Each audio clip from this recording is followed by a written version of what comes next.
প্রচণ্ড ঠান্ডায় ভুগতেছি। আমরা আসছি এখন একটা জায়গা, ডাম্বো বলে এটাকে, অর্থাৎ ব্রুকলিন ব্রিজের নিচে।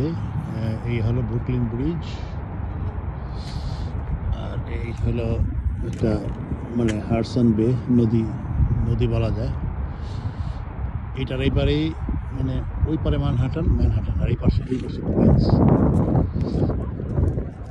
আর আমি একটা জিনিস দেখ, এটা একটু খুব ঐতিহাসিক জিনিস, এটাকে বলা হয় স্ট্যাচু অফ লিবার্টি।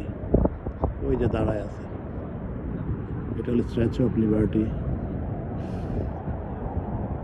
মানে প্রতিবারই আমি আসলে এখানে একটু আসি, কারণ আমার এই এলাকাটা খুবই ভীষণ ভালো লাগে আর কি।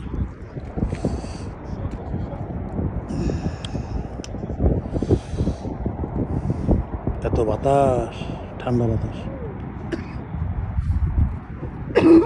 যাই হোক, খুবই সুন্দর এলাকা, আমার কাছে খুব ভালো লাগে এটা। এখানেই সব মানে বড় বড় বিল্ডিংগুলো এখানে অবস্থিত।